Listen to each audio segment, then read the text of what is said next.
When you install Python on your computer, you are also installing some of its built-in functions. This means you won't need to type their code every time you use them. These functions are already on your computer and can be applied directly. As a matter of fact, you saw examples of built-in functions in the lesson about data types. The function type allows you to obtain the type of variable you use as an argument. Like in this cell, type of 10 gives int for integer. The int, float, and string functions transform their arguments in an integer, float, and string data type, respectively. This is why 5.0 was converted to 5, 3 was converted to 3.0, and the number 500 became text. Great! Now, let me show you a few other built-in functions that are quite useful. Max returns the highest value from a sequence of numbers. This is why Max returned a value of 30 as an output in his cell. Good. Min does just the opposite. It returns the lowest value from a sequence. So, we get 10 in that cell over here. It is the smallest among 10, 20, and 30. Another built-in function, abs, allows you to obtain the absolute value of its argument. Let z be equal to minus 20. If we apply the abs function to z, the result will be its absolute value of 20. See? Perfect!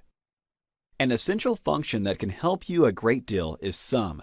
It will calculate the sum of all the elements in a list designated as an argument.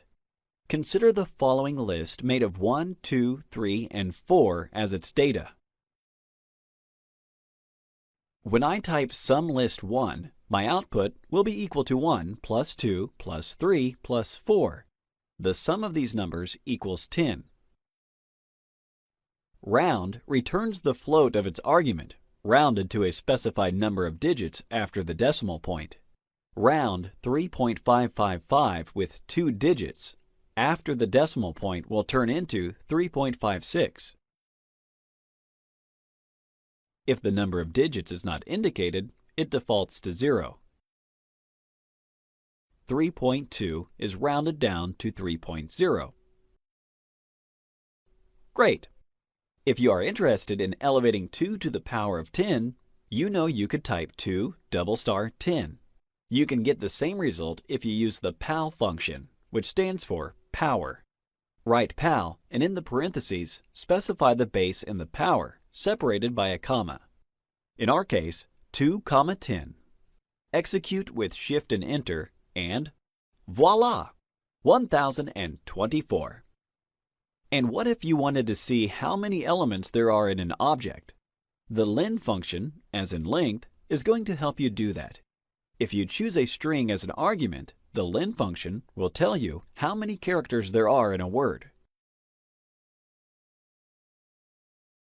For instance, in the word mathematics, we have 11 characters. There are many other built-in functions in Python, but these are a few examples you will often need to use when programming.